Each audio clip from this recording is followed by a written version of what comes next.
This is the Best Friends Ask Why podcast with Aaron and Dylan.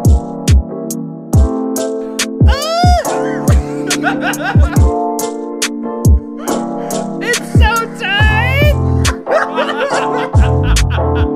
Hey guys, welcome to the third episode of the Best Friends Ask Why podcast. Number three.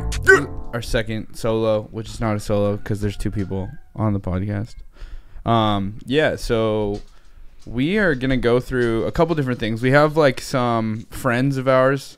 One, the reception of this has been fantastic. Absolutely impeccable. Like, I remember we were talking about, what was it, in the first episode? Or even, I don't know if we talked about it on the podcast, but we were talking about how we thought if we could get like 5 downloads, we'd be solid. And then the first day we got like 20. Yeah. We have like, I think of iTunes, we have like 50 or something like that. Total, right? we have like 56. Yeah. 56 that's just downloads. on iTunes. And we have like almost 200 views on YouTube. Yeah.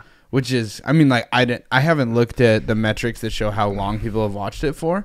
But a lot of people have watched it, the whole thing. Yeah. The majority of it is like at least 45 minutes. That's fucking crazy. Time. Yeah. That's insane, dude. It's dope as fuck. Dude, I mean, like, I'm confident that that's reasonable, like, that people will do that because I feel like we're putting out, like, a good product. Yeah. But to a point, I'm still just absolutely just surprised and excited about it. Like, that's fucking crazy, man. So many people that I had no idea would really, like, listen to it. Yeah.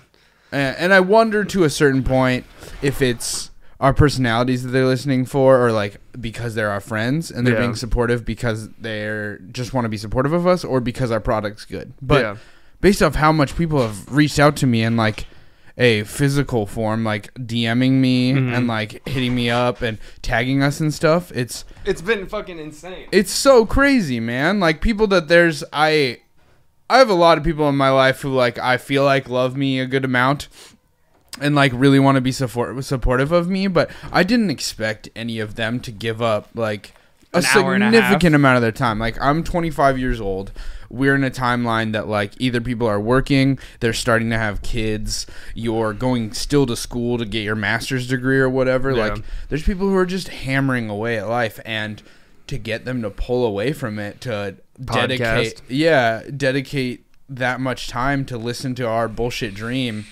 That's a big deal. It's really cool, man. It's powerful. It's awesome. And it's a huge motivator for sure. Definitely. If you've watched it or listened to it, reach out to us, because like, just because if you want us to keep making a better product, this isn't like a ransom thing. We're still going to make this because we love this. But we get better with all the input. Well, if you tell us what we're not doing well at, or what you really like, or if you tell us what kind of guests you want us to reach out to. Like, I'm social enough that you tell me the kind of person you want me to talk to. I'll try to fucking find someone and I'll reach out to them cold. I'm going to hunt that motherfucker down. I'll cold call a motherfucker so someone can hear what they want to hear on the podcast. Well, like, and everyone we've asked or talked to about it's like, oh, fuck yeah. Yeah. Like, I think everyone likes being gassed up. That's true. That's the thing. So it's like, we all want to be wanted, cool. And so when I reach out to someone and be like, hey man, I want to talk to you for an hour and a half, they're like, oh, you do? Oh, you think I'm cool? Yeah. So it's like, if you have someone that you want us to talk to, or like, I would love to do it, and tell us who it is, and we'll reach out to it. But all the people who are, or tell them to reach out to us. Either way, it doesn't have to, like, if you're talking to somebody and you're like, oh, check out this podcast, and you could totally be on it. Yeah. Like, give them our shit and tell them to listen. If you want to be on the fucking podcast. Yeah. We'll eventually get to the point where we're not like booked up with a couple people, and we can have more free talk. Not every podcast has to be about something big. Yeah. Like, the Mike podcast was more content than we needed for a second episode. Oh yeah. It's big. Like, that was a huge fucking episode. When we listen to Scott and Justin, Scott is Aaron's like best friend, and Justin's our cousin. Is just like and a best friend. Like, yeah. Well, we like Aaron. That was Aaron's group of friend. I grew up with them. They're like the older people who kind of shaped me into being a little tougher and less shitty, and talked you into peeing around the camp to keep coyotes away. And I haven't told that story on the podcast, have I? Not on this one. Oh, okay, yeah. But we went to a party on Saturday. So we Yes. went to Out of the Blue. We just got done watching the UFC fight. Yeah, and then I got a text message, or I texted Justin to see what he was up to because he wanted to come and check out the studio and hang and whatever this weekend. And he's like, "Oh, I'm at an ugly sweater party," and then it was like, "You guys should come." Yeah, the whole house is invited. Yeah, and then we but Chelsea just got off a 12-hour shift, and she was like, a 12-hour shift with no one else, and she works in a mental health field where she's talking to people who are just like not dealing with with life on a daily basis. She's like, I'm gonna drink some wine and sit here, and you can go to that party. And I was like, okay. So we went to the party, and I was kind of DDing, and then we got there, and just everyone's keto life. Yeah, keto life, and I'm okay with DDing anyways. I always feel like I'm the annoying person that like at a party people are like, this song's sick, and I'm like, let's talk about existential crisis. But that's why I can have a podcast, because I'm literally like, but like, who emotionally was fueled to create door frames? Why? What have their childhood affected them and made them feel compelled to make decorative door frames? But and why the fuck did they think that needed to be a thing? Why are you asking me this question, Dylan? God damn it! But so we went to the party and we're like hanging out around the keg, and Scott and Justin are there, and they've always been supportive of us. Oh yeah, they loved Average Ghosts, and then Scott has been one of the people that's been like, "Hey, bro, when are you gonna do all that? the time?" Like, I don't. This is a person who's like is a very pivotal person in my life, but I don't like reach out to him all the time. He's got a family, he's got a wife, he's busy, like working at Google. He's fancy, and just blowing up his spot. But he'll reach out to us and just be like, "Hey, man, do the podcast again. When are you guys gonna do the podcast again?" So it went on for that for what, like 2 years at least, 3 years since we started Average Ghosts. Hey, podcast. So we stopped, and then people would like kind of constantly give us these like blinkers. They'd just throw them in our DMs, and Aaron was on the other side of the world. Yeah, and just they kept it in our brain fresh enough. So like the second Aaron was like, "Hey man, I'm coming home," I was like, podcast. Yeah, let's like, we are doing this thing and we're making this a thing, and there's no way we're not like succeeding. Like I was like, fuck, I'm saying like again. I gotta stop that. But with all that information coming, it was really easy for me to be like focused on the fact that we needed to go all guns blazing on this. Hence the fucking remodel and hence the studio, copious amounts of money we put on this. But it's just like it was our way of creating a goal that we can't give up on. Yeah, this was our burn the bridges. Yeah, like we cannot go throughout a week and not put forth a podcast because we're thinking like there's this room right here. This is my living room. Yeah, so I see it every day. I'm like, fuck. This is a creative space that we've built, and if we come into it, we feel empowered and excited, and it's most dope. It's really cool to have the feedback from people and to have all you people listening and chiming in and telling us what we're doing wrong and what we're doing good and what you enjoy and the kind of content you want. Yeah. And because we are building something for us, to a certain point, we don't need it, but it helps. It's like so a fucking exciting compass to us. Yeah, it is like a compass, and this is a thing that's built around the idea of this is to like bring love to people. I feel like. Yeah. And so our goal is to, I can't stop saying like, man, it's really hard. It is really hard. I'm sorry. I mean, just don't worry about it. I know it's not as bad as the second episode was better than the first. Yeah. And then hopefully this one will just be a little bit better, and it's a game of inches. Yeah. It's going to be a problem because I'm making everyone think about it. And like. Yeah, but I want to create a positive. No, I did the thing with the mic that you were talking about. I want to create a positive thing for other people as well as myself. Yeah. This is a way of self-growth. So I'm constantly doing this to grow myself, and I want to be a better me. Yeah. That is a constant like thing in my life that I want to be better. I want to be a better Dylan than I was yesterday. And I want the people around me to want that too, to want me to be better and to want themselves to be better. And to grow together. And it's easy to do that when I have these goals or these maps that either other people chime in on or that I've created myself. And it's like we've dug ourselves into a hole, but it's a positive hole. Yeah. We've created this thing that... What the fuck? That's annoying. What a bitch-ass light. But we've dug ourselves into a hole, but not in a negative way that it is... Maybe try and retwist it.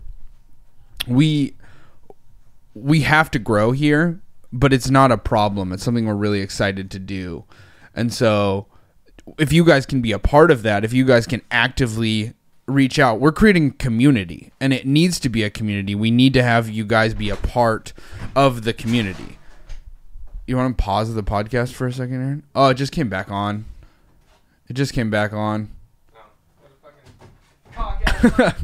Sorry guys, we're having technical issues, and one of our lights is going out, and so it's distracting us again, like the dogs. Even though we fixed that problem this week, now it's a light. Yes. And so we're creating a community. If this gets successful, but me and Aaron are just me and Aaron, it's boring as fuck. Yeah. Like, I want to be able to have people to lean on or to keep us accountable. Mainly, that's like, I think that's going to be the biggest thing for me. Because I get into funks where I'm like, I don't want to do a goddamn thing. But if we have all these people that are like, hey, man, when's the next episode? Then it's like, oh, shit, I got to do this. We have people contacting. They know that it comes out on Wednesday. We have people contacting us on Thursday Tuesday after the podcast. Like, hey, man, where the hell is the next podcast? Let me get a sneak peek. Let me get a bump. Let me get a little bump. I'll be like a product tester. I'll be your focus group. Can you just give me... Nah, fam. Give me more.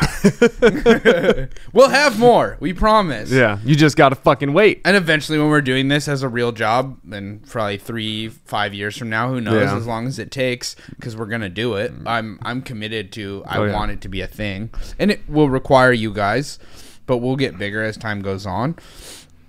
We'll be able to release more podcasts and be able to talk to cooler people when we have more of a following and we're bullshit Instagram influencers and all that stupid shit. But it's exciting. Yeah. It is a journey that we need you guys to be a part of, and you guys have jumped on before we thought you would. Oh, yeah. I didn't expect the first fucking episode to be this big... well-received thing. It had that grainy footage, and we barely knew what we were doing. We didn't do a practice at all. No. We didn't do anything. We just jumped right into that one. We turned on 3 tungsten bullshit lights and put a GoPro with a fisheye lens on and bullshitted about... and looked like we were 50 pounds heavier than we are. Yeah, and just how hard life is and all this stuff. But people like honesty and people like authenticity, and I think that's something that both of us have, is we are so... open, violently introspective and accusatory of ourselves that it's always going to be honest. Like, I'm going to talk about whatever I want to talk about, and I don't really, like, I could get in trouble from some scenarios, and I'm lucky enough that I don't do drugs, so it's not like I'm going to get fired from my job. But the only trouble we're going to get in is like, hey, I didn't really like that you said that, and then it's going to be like, well, that's what fucking happened. Yeah, I'm sorry. So that's if you didn't like it, then don't be a dick. Sometimes we say things that are for humor, and sometimes we say things that are real, and a lot of that stuff is going to go back and forth over the line of it could be offensive to you or not, but it's the fucking truth. And the majority of our hearts are forward leaning, and we want to be helpful and we want to be loving to people. So if we joke about some shit that hurts your feelings, tell us. I'm sorry. Probably the intent was not to hurt your feelings.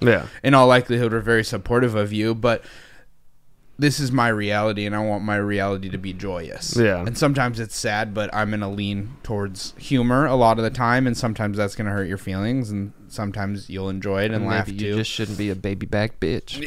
That's one way to put it.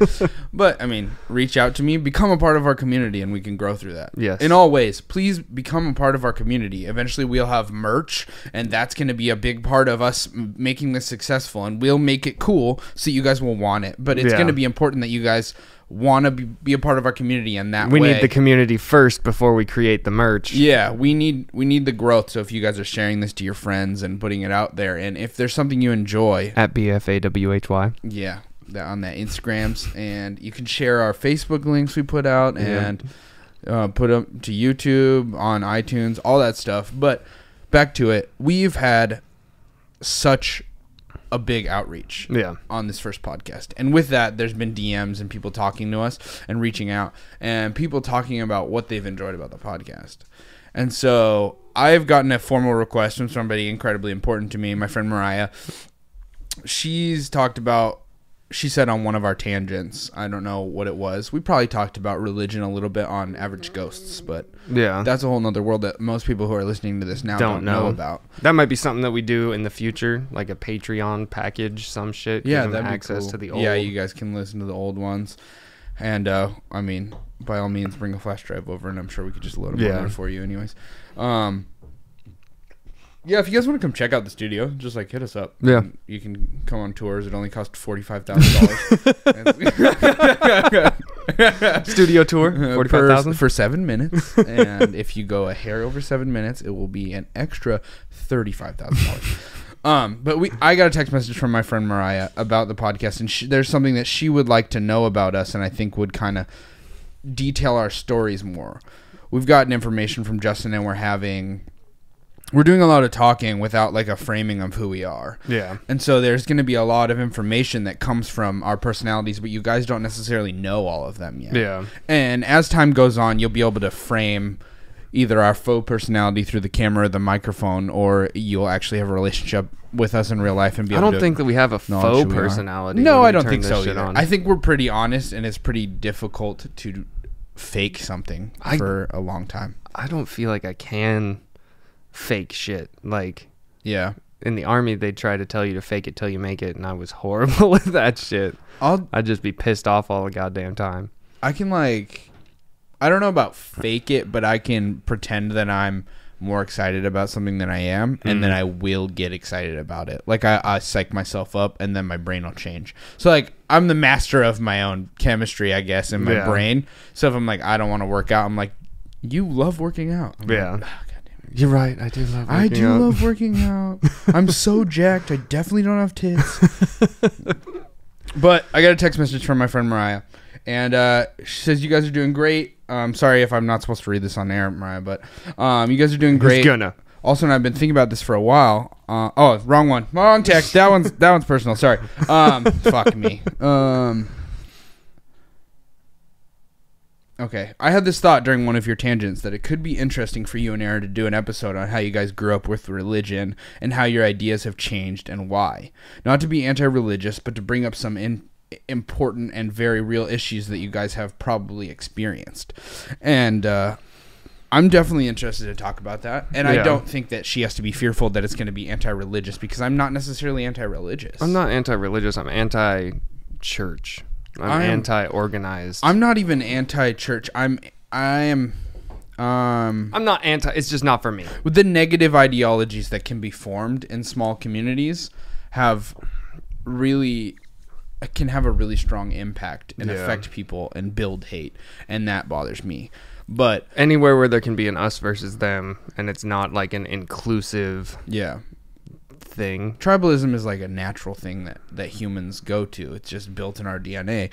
But there are some tribes that are more welcoming than others, though, and I've found that religion, or the churches that I've gone to, it's surface level welcoming. I have an incredibly different view, but we can start from the beginning, and I kind of want to walk it back. And we both grew up with this similar people in our lives, teaching a similar thing, but you were born earlier, so I'm gonna let you kind of take it from, like, I don't know if grandma and grandpa had like a big effect on church-wise to you when you were young.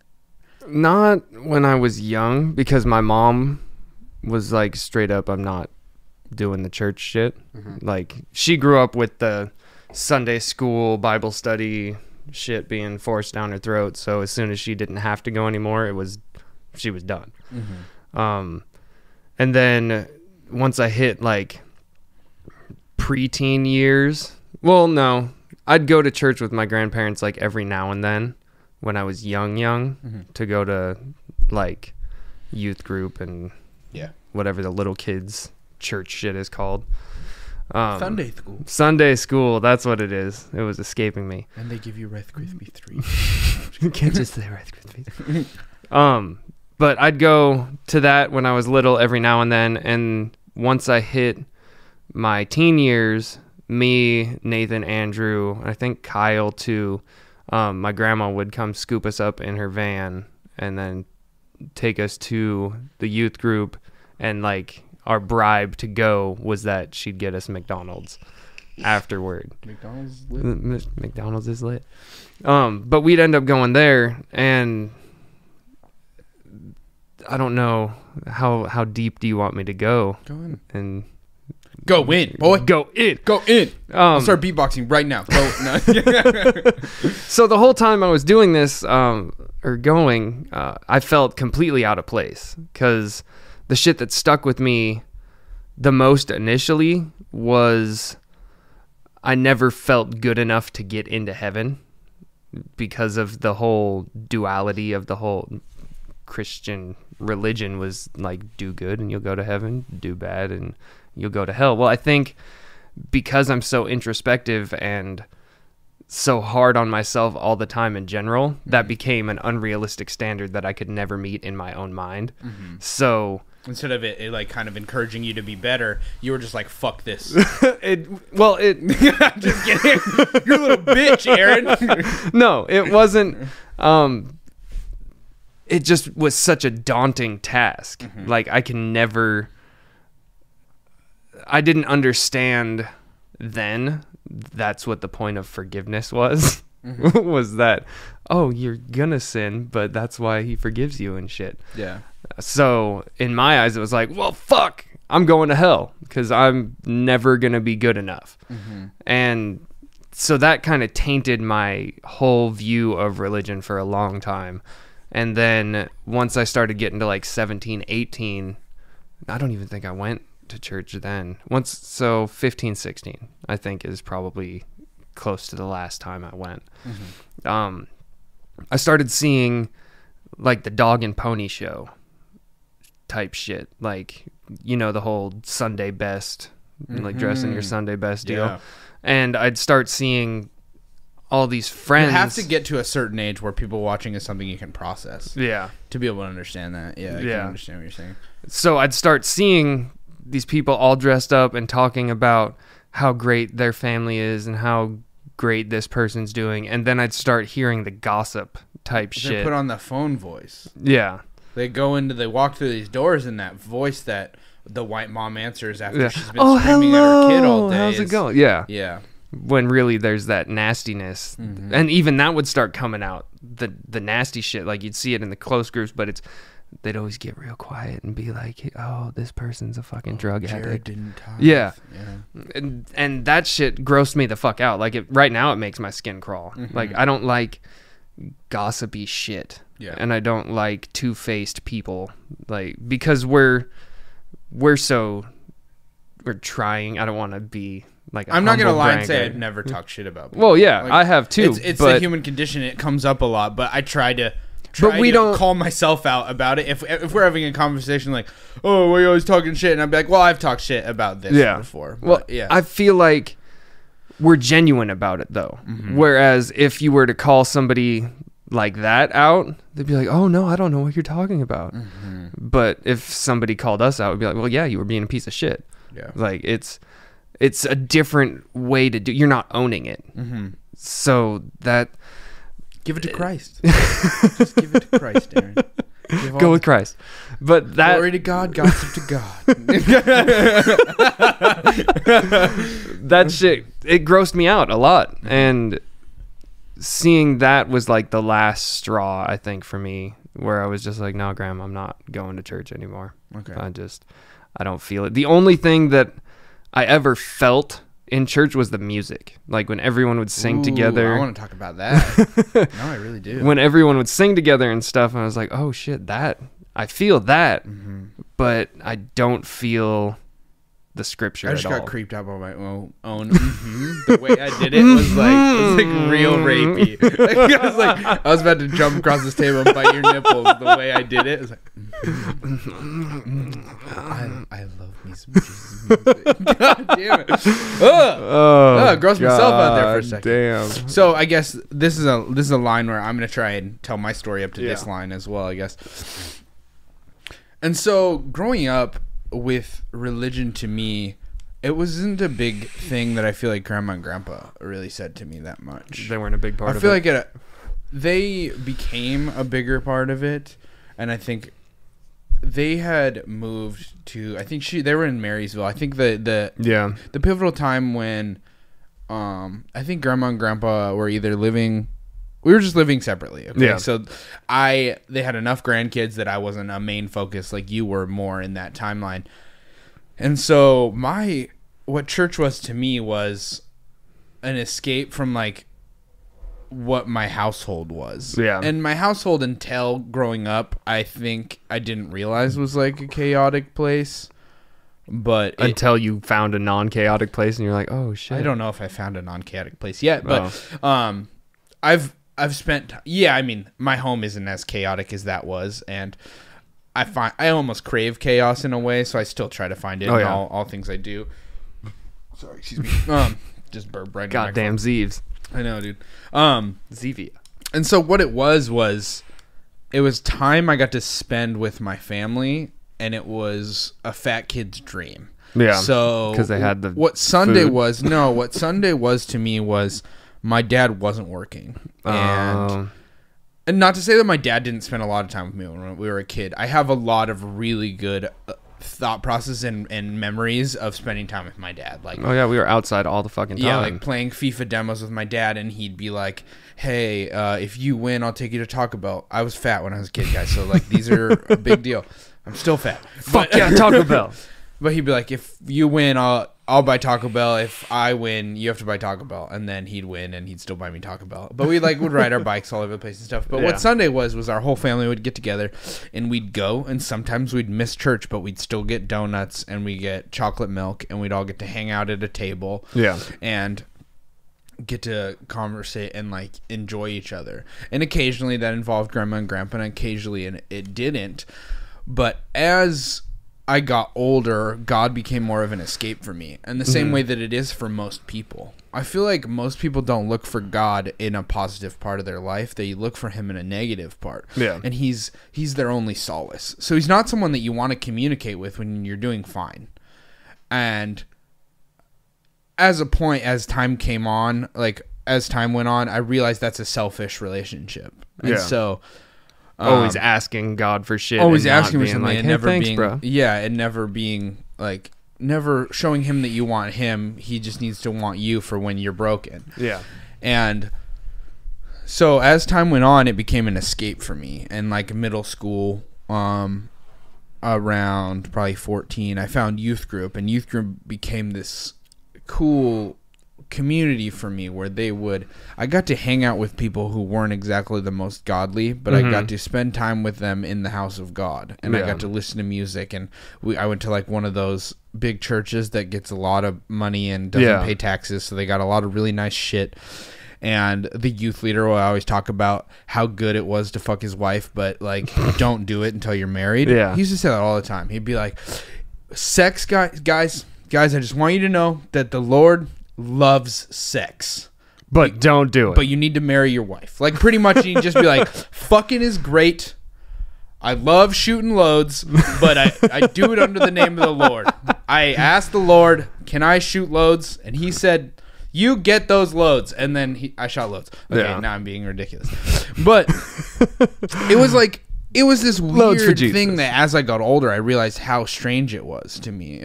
That was my first introduction to Christian metal. Was at one of those youth group things, and there was a Christian metal band there, and I was like, "Oh, you can be angry but still love God. Yeah, like you can." Cue August Burns Red. Yeah, and that's a big shaping thing to me. Yeah, and I fucking love Christian metal. I don't like Christianity, but I love Christian metal. The thing is, I do like Christianity. Yeah, I just don't like.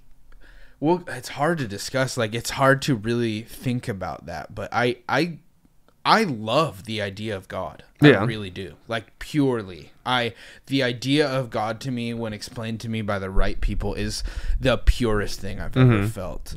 And it's something that I still feel in the mosh pit, realistically, is when I feel it the most. When I'm listening to a metal band, or when I'm listening to... because your particles colliding. Yeah, like Fit for a King talk about how they love God, but in a very aggressive and just heavy, just body-moving way. Well, it's because it's no holds barred. Like, they're just screaming their emotion. Like, that's the realest shit. And so I as time went on, I realized how more that the church wasn't the thing that I was loving, but it was the people. Yeah.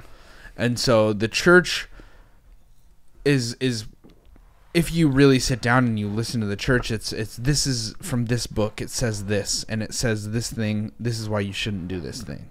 And here's another book, and it says, here's why you shouldn't do this thing. Yeah. And then it says, like, all, like, knowledge to God and stuff like that. A lot of times, they like, when you're supposed to ask questions, it says, like, just look to God and you will find your answers, instead of giving you an answer. Like, if God created us in his image, he asks questions too, because I don't know why the hell I ask so many goddamn questions if I'm not, like, if his image has nothing to do with asking questions and just has looking to an all-powerful being and having we wouldn't get shit done. To you, we wouldn't ever get shit done. We'd be dead. We wouldn't be who we are, and I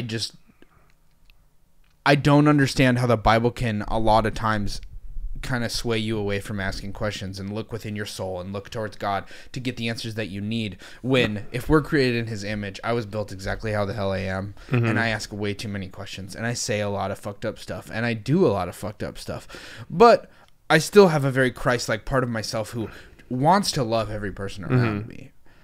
And so the older I got and the more I thought about it, the farther from Christ and from God I got, but the closer I got to people. Yeah. So the more I thought about how I feel about people and how giving love to everyone around me is important, but I don't constantly have to ask for forgiveness or feel the shame that I should for that's the shit that I fucking hated, was even with the forgiveness aspect, the fact that you constantly focus on the shit that you need to be forgiven for. Yeah. That just makes me feel gross. Like, I swear too much. I swear a lot. I say God damn it all the fucking time. I say Jesus Christ. I say fuck. I really like the word cunt. I say it way too much. So if I have to ask forgiveness for every time I do that, just like, come on, bro. Yeah. And then a lot of the jokes we make probably aren't very Christian. Like, sometimes I deal with stress in a healthy way. Like, sometimes I read a book, or I have healthy breathing, or I listen to music. But sometimes I jerk off. Yep. It's just the truth. More often than not for me. Like, I meditate at least. And if you're a family member and you hear about me touching my dick, I'm sorry, deal with it. Yeah. I'm realistically an adult at this point. It happens. I can do whatever the fuck I want. Slap my dick all over the place. Oh, Jesus. It's going to make people uncomfortable, but it's a reality. Yeah. Like, in all realism, most of the people who listen to this podcast have had sex. You probably put a penis in your mouth, or you've done the opposite. Even if you're our grandma, it's probably fucking happened. Yeah. So, like, face the reality. You know your grandmother was a hoe. You can have God help you get through the shame that you're feeling for that, or you can think about and feel the joy that you had in that moment. Yeah. But there's so much association with shame, and so many people in their life are dealing with shame. And they need to get past their depression because of shame. And they need to save face and be a different person around the people that they... But then behind closed doors, they're a fucking gnarly piece of shit. Yeah, and I am willing to accept that I'm a piece of shit. I have a camera on me right now and a very high-quality microphone recording all of the fucked up things that I do, and I'm going to post it to the internet, where it will be forever, where people who... Chelsea's cousins have listened to this podcast. Yeah. My grandmother has listened to this podcast.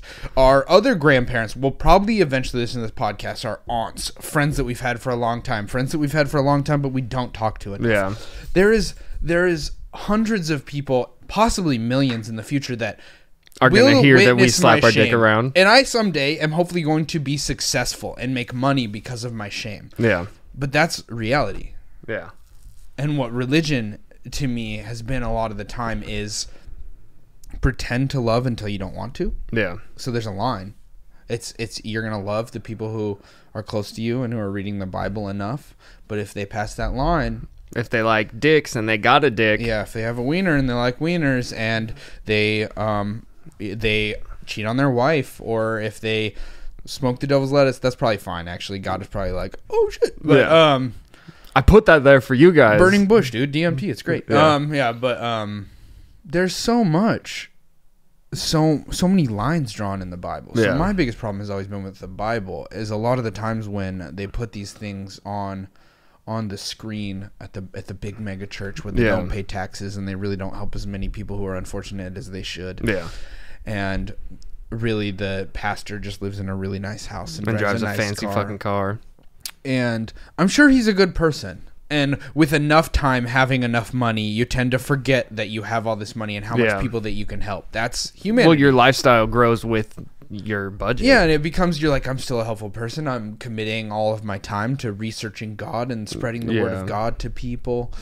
But a lot of the time, if you read these things that they put on the screen, it's a shape. They're shaping a message, and so they can shape a loving message, or if you read it in a certain way, it can shape a hateful message. And so I had the pleasure, and I was very lucky to go to a lot of churches that shaped a very loving message. I had people around me who are still some of the most enjoyable people, and probably the people I love the most in this life, that I was a part of a group with them, and we would go to church and we would experience God together, and we would hold each other's hands and like cry sometimes and just deal with life through the canvas that was worship or through God. But eventually I realized that what was creating that environment was the people that was in that room, and it wasn't that building. It had nothing to do with the church. Yeah, eventually it became not that building. Like, what was creating my comfort when I used to go to youth group for a while was my friends. Yeah. Was the people who I would get to see there, who I would go from having a shitty week at home, and then for 1.5 hours a week, I would get to talk to my buddy Jordan Tisdale at youth group, and I would get to listen to cool music, and I'd get to play Xbox, and we'd talk about God for a little bit, and I'd get to feel in a good way. And then eventually, as I got older, when I was feeling suicidal, it was every week I would get to escape with still one of my best friends on the fucking planet to this day, Devin. He would come pick me up. Like, I lived kind of far away, and I didn't have many friends, but Devin made an active. I had friends, but I didn't get to spend a lot of time with them. Yeah, and so he would make an active outreach to come pick me up every week, and we would go to small group, and I would get to spend time with a group of people who I felt loved by, and there would be some judgment passed there but the person who leaded our group was a very loving man. His name's Jeff. He works at Boeing. He's a really nice guy, and he was a great guy, and he had very like specific thoughts on God, and I would question them sometimes and ask for more knowledge, but all in all I followed what he said to a point. And he's my elder. He knew more about God than I did, and he was probably closer to God than I was.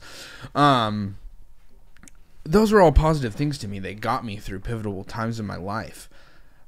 But I relied on those things in the same way that selfish relationship with God, you know? Yeah. I relied on those things to get through the dark parts of my life. But I realized God was just associated with the things that I was relying on. The things I was relying on were people, were community, were the things that were created in God's image, I guess. Yeah. You know, these what I think are perfect beings. People who fuck up are perfect. Yeah. I love them. I love humanity. I love how fucked we are, because we have the ability to constantly measure and get better. And we don't just go, this is just how it is. Yeah. We ask why. And we figure it out. And I figured out that the strongest things to me were humans. And so I got farther away from what God was to me and closer towards humans. And I'm still thankful to that thing that maybe I believe in that possibly created us. But I've realized as time's gone on that I'm really just passionate about people. Yeah. And so my religion has changed from loving God and fearing God to loving people and fearing myself. Yeah. Like, I fear my ability to hate. I fear my ability to not be my best self. I fear my ability to not love my future wife the best way I can. I fear my ability to not have the not have the wherewithal to walk my dogs enough. And it's like there's these things that are human of me that are weak, and I fear that of me. Yeah. But what I love and what I worship is my ability to do better by that, and to do better by people, and to have good people in my life. Yeah. And I realized that, like, a lot of what God was shaped by with me, and it's probably tainted, but like Grandma and Grandpa have a very one-line drawing of what God is to Oh, me. yeah. And so a lot of the time, that's probably what shaped God to me. And it's very possible that that's very wrong, and that's not what God is. And I don't necessarily believe that's what God is. What God was to me for a long time was like a friend, was someone that you're supposed to communicate with, not through like a pastor or not through someone, but is that I'm supposed to reach out to by myself, to confide into, to ask questions of. Yeah. But the thing is, those questions would probably be given to me. The answers would be given to me by. It could have been God compelling people to give me those answers, But they'd come realistically, from people. The middleman is what I'm focused on at this moment. Is the people who would give me the message. But God put those people in your life. He probably did. He probably did, and I'm thankful. And I'm probably going to be able to like not get into hell or get into heaven because of it. But if I consistently live my life to be Christ-like, but I don't think about it like Christ, I'm happy and I'll be fine. I live today for what my tombstone will say. Yeah. For how many people will cry at my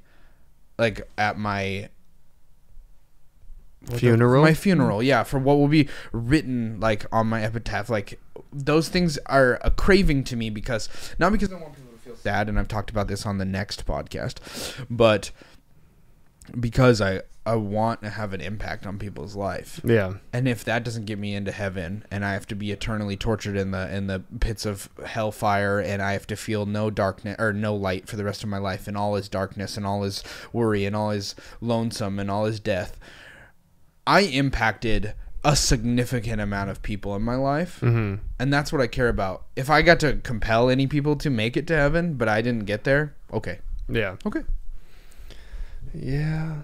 I don't, like, I spent so long worrying about the fucking fire and brimstone aspect that I've kind of just disregarded that whole thing. Well, that was my problem, was I did that too. Yeah. I just forgot about it. So, like, when people would talk about, like, you're gonna I don't go to like hell. God because of hell, I was like, everyone's getting into heaven. But Grandma and Grandpa think that 144,000 people are getting into heaven. Yeah. And if you're listening to this, Grandma and Grandpa, like, this is a reality that possibly I've shaped, and you don't feel that way, and please come on the podcast. Your views might have changed, but just I know had a that growing conversation up with them recently, and it didn't feel it hasn't that way. changed very much. I still love them so much. Yeah. I really do value them heavily, and they could tell me I'm fuck probably, yeah. and they could be sad that I'm going to hell, and that's probably reality. But I will still give them the same hug that I would have before, and I will still look Grandma in the face and tell her that I appreciate her, and I will still appreciate every lesson Grandpa's ever taught me, and I still value them as incredibly pivotal and awesome people in my life. It's because of Grandpa and your dad that I'm as manly as I am. Like, that's why I can build shit. That's why I can tie knots. That's why I'm pretty sure I could survive in the woods for a couple of weeks on my own if I had to. Yeah. Like, they're very important. And even with them trying to, it's going to sound negative, but I don't mean it to be as negative as it's going to sound. But with them trying to force their religion down my throat, that's still a good thing because it forced me to think for myself and develop my own religion. It fogged up the road that you didn't need to walk down. Yeah. And it opened the one that you did. Yeah. It was like, I turned me off from that religion and helped me to discover my own. And mine, I think, is the way I view religion now is more, I don't know. I think I view it more eloquently than you put it. Like, it's not people. I don't have that connection. 'Cause I've had a very small group of people that I, for lack of a better term, fuck with. Like, I don't have like a huge group of friends. I have small groups that I actually hang out with and can tolerate. But I'm just a love slut. Yeah, This is a big difference. love me. Well, I crave that too, but I morally want to give it. I love giving love to people. I love telling people that they're awesome. I love telling people they have a nice smile or great eyes or that they're funny or they bring me joy. I like smiling, so I want to make more people smile. I'm just Buddy the Elf, so yeah, and I don't know what made me that way, but your dad, because your dad's the exact same. The loving way. Well, your dad. I really think it was people who aren't that loving who made me that way. Well, I feel like you got that and Christina. I think it was you and Christina and Mariah and Devin. Like these are like my parents probably taught me some stuff, but I really think of there's and my buddy Nathan, and there's these people who in times where I didn't deserve love, I got a lot of it. And so when I got it, it made me feel like I didn't have to kill myself. Yeah. It made me feel like I was welcome on this world. And so the more that I can give that same energy to people who might need it, the happier I am with myself. The more I lived a purposeful life. And so I don't think about it at this time because I value so much those people who did that to me in very pivotal moments. Yeah. I feel you. Yeah. So back to what I'll let you talk again. Can't believe you want to talk on your podcast. God damn it, what a fucking selfish piece of shit. So my religion was shaped, my religion now, because I consider it to be my religion, was shaped by a mushroom trip when I was 16 or whatever. And it's been further solidified by people like Aubrey Marcus, Joe Rogan, because they mimic the same shit, or they say the same shit that 6 years from now, Aaron will be wearing a orange robe on the podcast, and he will have a shaved head, and he'll still have his nose ring, but he'll just be like, oh. No, but that's what kind of, it validated my views, hearing it from other people. I was like, oh shit, that wasn't just me and this close circle of friends that did mushrooms with me that view it this way now. But when we were doing mushrooms, duality kept coming up in the visuals. I'd see this circle and it had a little white ball and a little black ball.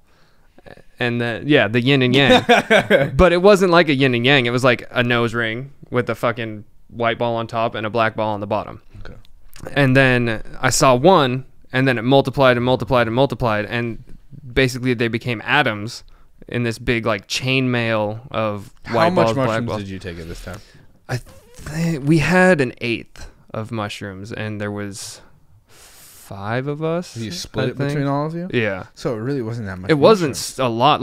The visuals weren't extreme. Did you close your eyes and this was something you were getting, or was? Well, I'd get overlays. Okay. So when you close your eyes, there's a watermark. Yeah. Okay. When you close your eyes, they get more intense. Yeah. But just looking around, there'd be an overlay of visual on shit, and we had the lights off and just black lights on. I have yet to experience that. So that's something I definitely want to, but I've yet to.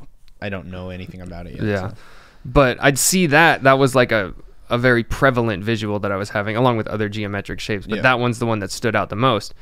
And in that, we all started talking about it and started talking about the collective unconscious and all this other shit, how everything's connected, man. And Freud, I want to touch your dick. But with that, we were we're able to see through our discussion that there's beauty in both the light and in the dark, and that they're interconnected and you need both. You can't have one without the other. I think that's a common thing that I feel like I was projecting in what I was saying as well. Yeah. Yeah. And you need one, and you can't have one without the other, because if you did, then it would just be a void. You'd either be a white void or you'd be a void of darkness. I didn't mean white, but a void of light. You do the thing where you talk about your summer and winter thing. Yeah. And I've always viewed summer and spring as life, and fall and winter as death. And I think that's a common theme with a lot of people. Like Robert Frost, I got his miles to go before I sleep tattooed on my ribs. Who's Robert Frost? He's a poet. Oh, poet. Poet, author. But the line is, the woods are lovely, dark and deep, but I've got miles to go before I sleep. And it's, in all of his poems, he uses winter to portray images of death. But anyway, yeah, the light and dark, that was there. And then we started digging into the collective unconscious more, and we had this epiphany that humanity is God's attempt to experience separateness. So if you picture this giant being and then you blow on him, and he separates into like dandelion seeds, and then we are those dandelion seeds. Mm-hmm. So we're God's attempt to experience separateness. Oh shit, the lights went out. Okay. And religion is human interaction. Mm-hmm. Like that's what the religion is relationships. So it's basically the same thing you said, but I feel like well, you're actively trying to just experience it, where I'm trying to rebuild the giant being, it seems. Yeah. Well, I'm like, everyone get connected.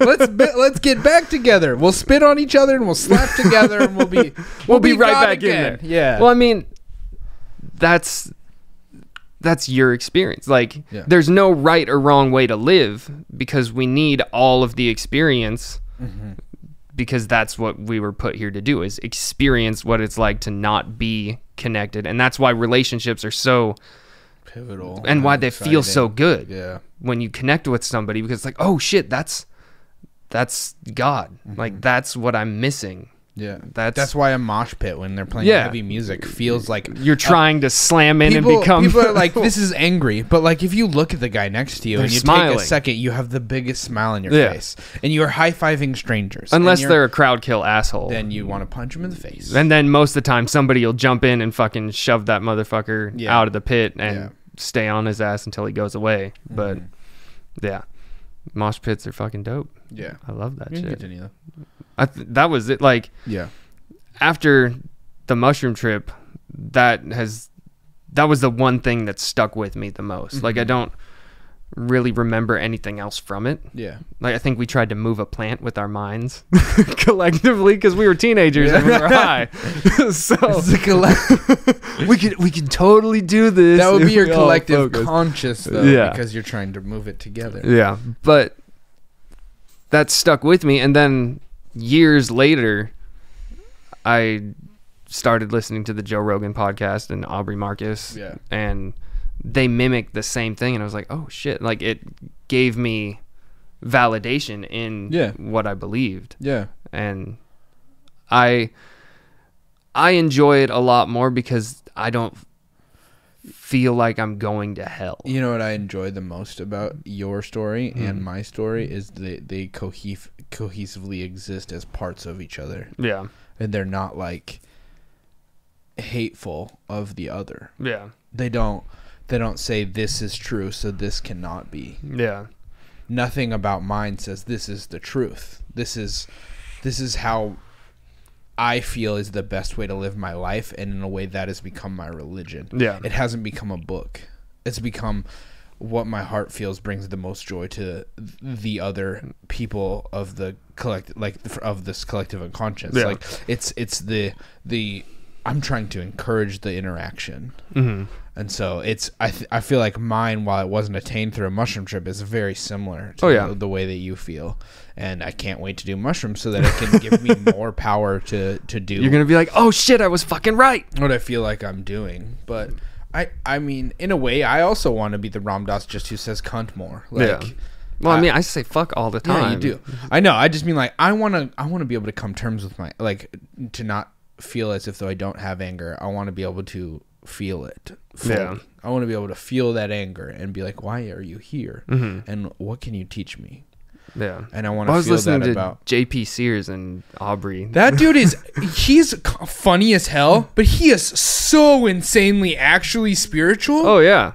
You guys have seen his videos on YouTube. There's no way you haven't seen him. They're viral as hell. Yeah. He's the dude who's red hair. He's pretty jacked. Keto as fuck. Yeah, he's keto, and he's wearing like a purple tank top most of the time, or no shirt at all, and yoga pants. But he is very, very funny. But if you listen to him talk, he's super spiritual. So spiritual and so intelligent. Oh yeah. He's really a treat, honestly.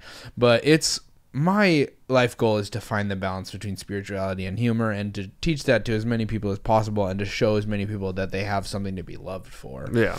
And so while my religion has distanced itself from God, and while my religion has driven me to a place distanced itself from God, it's distanced itself from the paintings organized of what God is. Christian religion. Yeah, I feel like if anything, it's brought me closer to God because I have better relationships with my friends now, and I have more loving feelings towards my family, and I have more loving feelings towards people who I don't know, and homeless people, and people with mental illness, and people.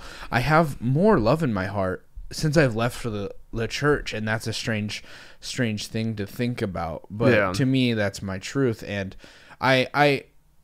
it sucks sometimes because I've done stupid things. Like I got a burning church painted on my foot by a tattoo artist. And I don't think that's stupid. That's like... No, I don't. I think it is to a lot of people, though. The thing is, when I was a Christian, I talked to Justin about this weekend, and he really went into detail about how when I told him that I had gotten that tattoo, he immediately just like shut off. Yeah.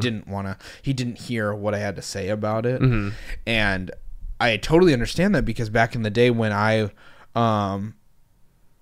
used to hang out with Mike and I used to hang out with Zach, another really good friend of mine, he and Mike, both of them used to talk like kind of anti-religious, but not in a way to be hateful towards me, but they were just like, that's dumb. And I'd be like, you guys are attacking me. And I just like, anytime they talked about it, I wouldn't hear them. I wouldn't think about what You'd just they're be saying. on the defensive. I'd just be like, why do you hate me? Why do you hate God? Why do you want to hurt my feelings? Why do you? And I didn't listen to like what they said. And as time gone on, I've fallen from God. So I mean, it's very reasonable that I could have at least entertained what they had to say, not so that I could fall from God earlier, but so that I could think and find my passion for God possibly more. Yeah, I don't think. But my tattoo is a social commentary, and it tells me. It tells me a lot more than what that picture is, and a picture paints 1,000 words. So a lot of people can 1,000 words, not 1,000 worlds, but like somebody will look at that picture and look at that and be like, why does Dylan have that? Yeah. And be like, wow, that's very hateful. And that's very like burning a church, like that you hate all Christians and you hate all this stuff. And it sucks because I'm not going to want to tell the full story to everyone who asks me about it, you know?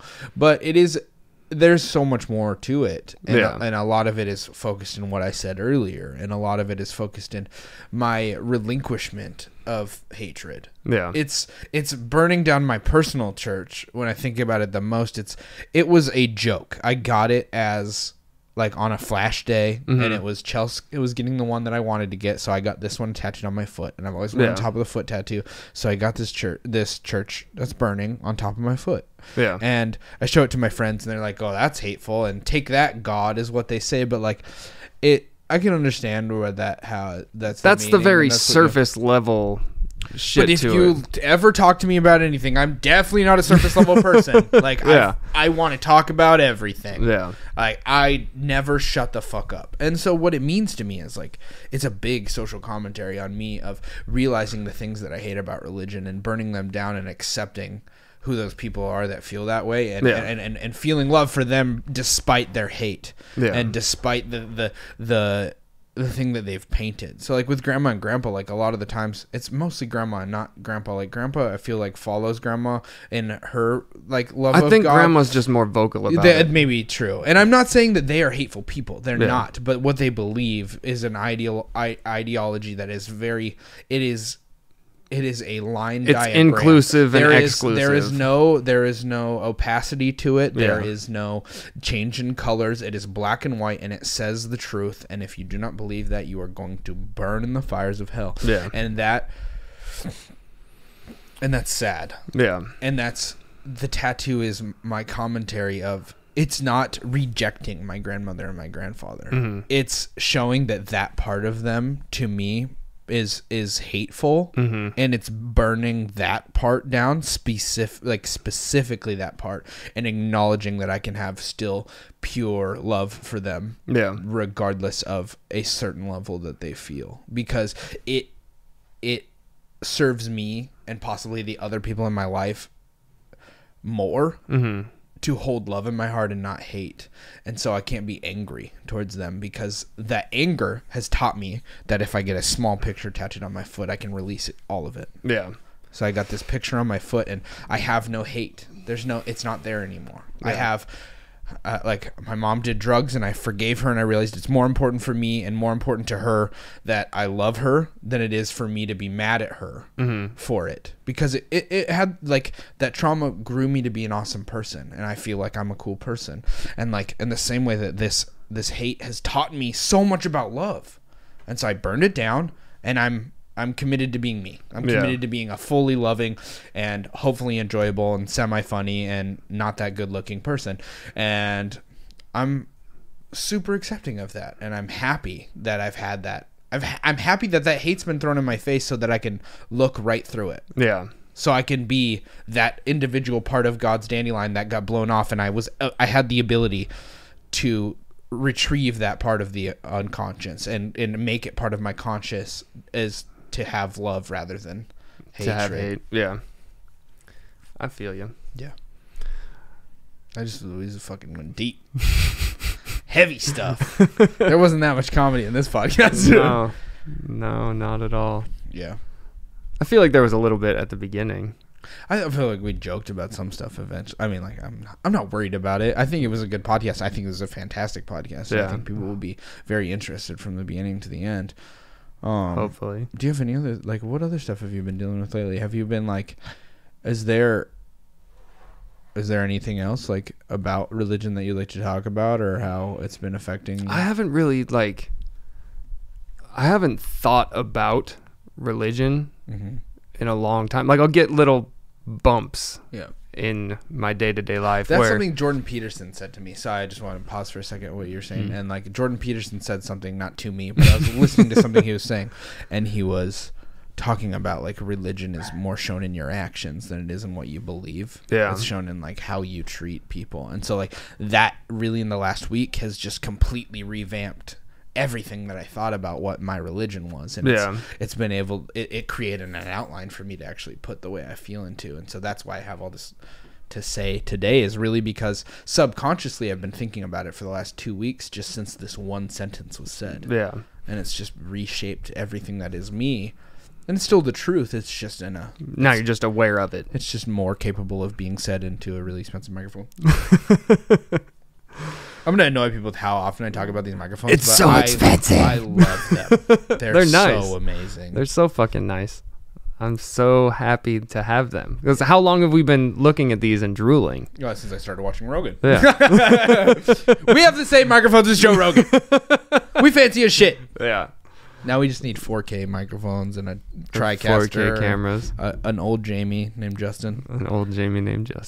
Just gotta be our old Jamie.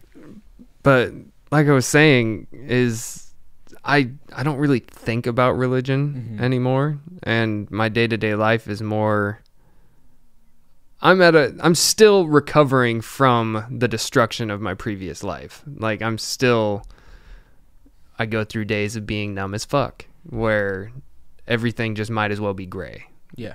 And that's my existence right now, where it's gray, bump of color, gray, bump of color. Like, so keep telling Aaron how much you like the podcast, because he needs bumps of color, guys. Well, it's not even that, like, because I'm not saying you need help. I'm just like, this is a reality you need to go through. Yeah. And it's the mourning process. Like, I've given myself you need to the experience process. grief to experience life. Yeah. Yeah.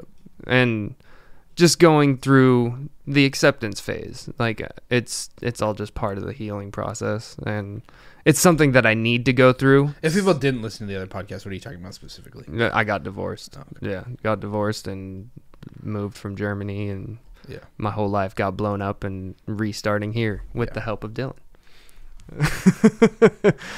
But that's the shit that's been on my mind, is just trying to get out of that gray. So yeah, the last time I thought about religion was, I don't even know. Maybe. Is there ways that your thought process on religion has helped you through in this at all? Like, I mean, like, you haven't consciously helped through it, but can you think of like any archetypal feelings that you have based off that religion that have helped you in this timeline? Yeah, because of this, like, because if you think about us all coming from one being and being separated into little bitty pieces of that being, like, that means we're all the fucking same. Like, we are all human beings. And in that, and meditation and the whole, I don't know, Buddhist outlook on shit has kind of influenced this too, is I wanted so badly to hate my ex for putting me through this and to just be venomous and disgusting, like, fuck you, blah, blah, blah.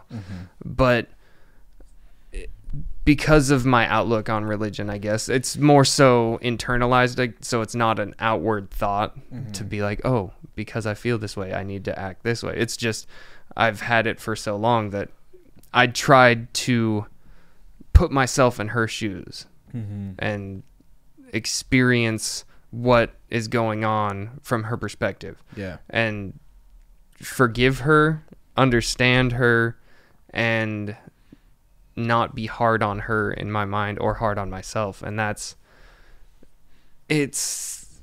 wouldn't say it made things any easier. It's just not hot. Like, it's not a burning hot, nasty feeling. It kind of dulled that to where it's manageable, to where I'm not walking around like, fuck women, they're all pieces of shit. And like, I don't have a venomous feeling in me. It's not this acidic thing. It's just like oh, shit's kind of lame right now. But I understand why it happened, and I'm just dealing with. And eventually, you may even be happy that it did. You know? Oh, I'm happy it did. No, I just mean, like, but eventually you may even be happy that you're dealing with this. That this pain is all because it'll make you like a fuller, stronger version of you. Well, I am, like, I have the perspective that this is going to make me a better person. Yeah. And it'll make me the person that I need to be for any future relationship. Yeah. And I don't know, like, the divorce story that I told could have helped other people. I don't know if it was helpful in any way, but just to know that, oh, fuck, people get divorced.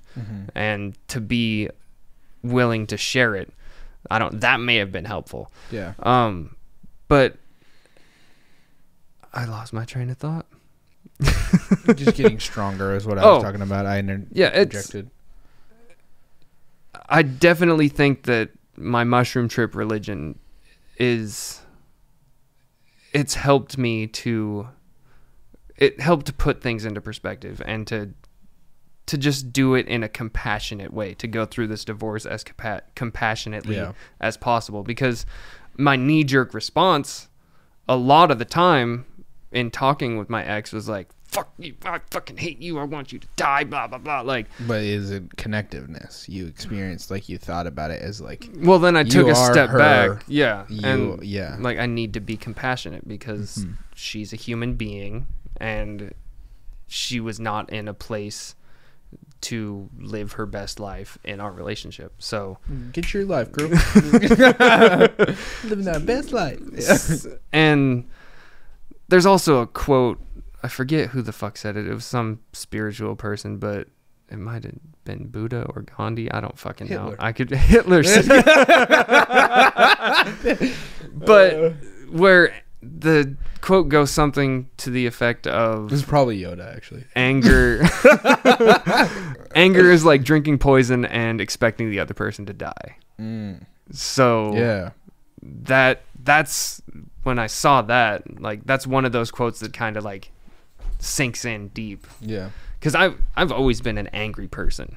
Like, I might not show it, but there's anger. Yeah. Always. just under the surface. So when you elbowed that dude in the face, we all know too. I'm sorry. Yeah. But yeah, that's something that I always kind of bring my mind back to when I get all venomous in my head. And I'm angry with myself a lot more, I think, than with anyone else. I'm very hard on myself, very angry with myself, very vicious with myself. So, yeah. I'm just going to start calling you Venom. Oh, my goodness. Thank you, Mariah, for letting us talk about this, or for asking us to talk about this. Suggesting it. I think it was a very interesting podcast, and I don't know how deep we are. we talk about this stuff a lot, but we're probably at least an hour in. I'm not saying we have to be done right now. I'm just saying thanks. We're Hour and 10 minutes. Are we hour 10? Boo! That's not bad. Yeah.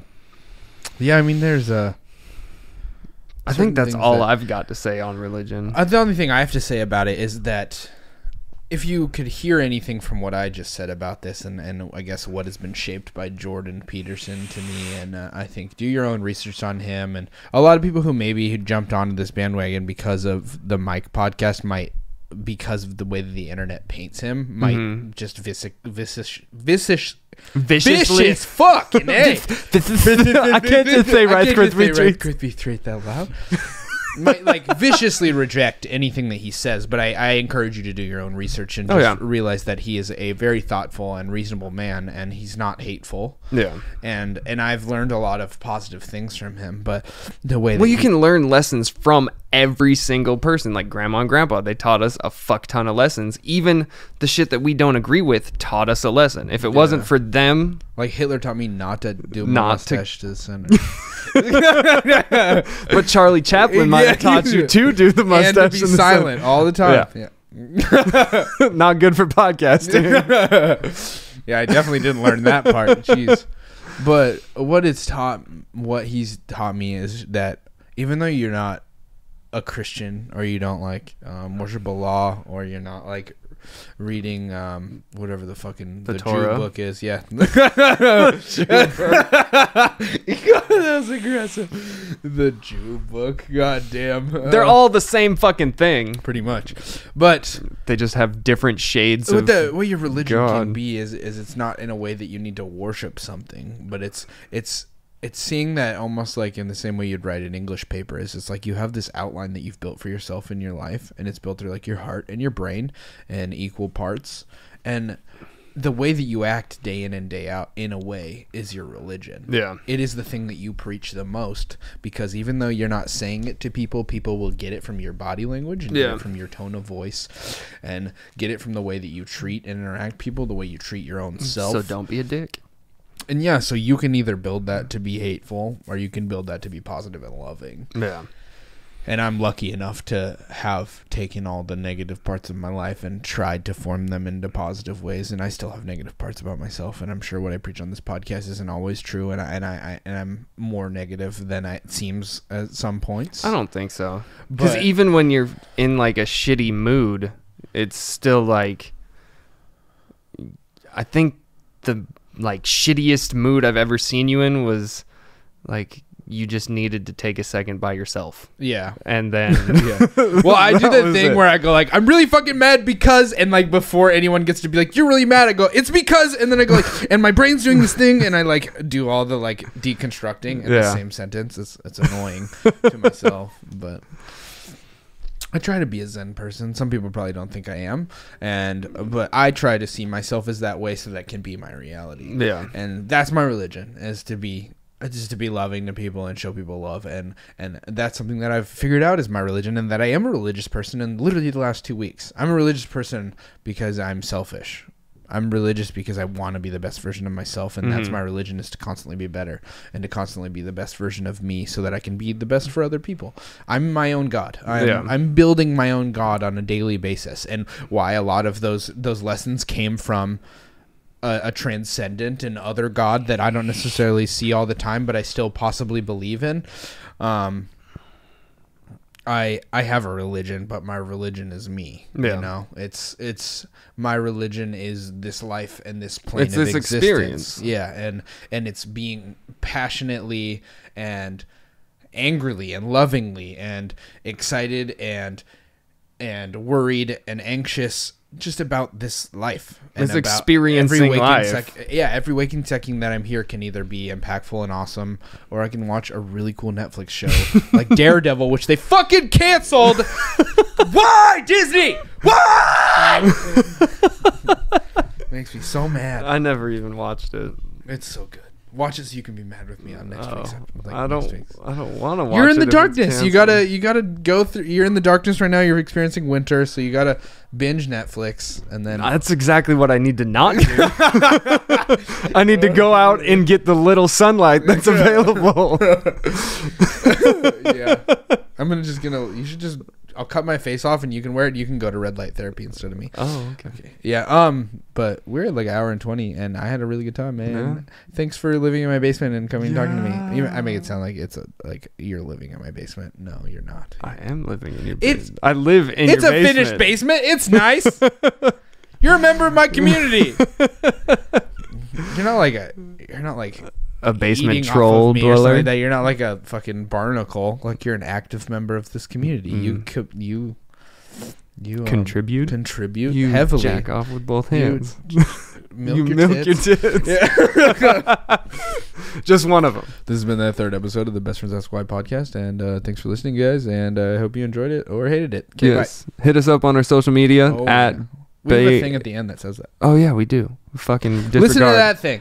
Listen to this. If you guys have any guests in shit, that's in the thing too. Fuck! Just listen to the end of this. Listen to the end. Later. Bye. It's almost like we thought of that. Thanks again for listening to today's episode of the Best Friends Ask Why podcast. If you like what you heard today, we'd really appreciate it if you could go on whatever service you use to listen or watch the podcast and leave us a review. 5-star reviews are what helps spread the word and build a community around our podcast. If you have any cool guest ideas, questions, or just want to reach out, hit us up on our social media at BFAY. That's BFAWHY. One last time, thank you very much, and we look forward to hearing from you.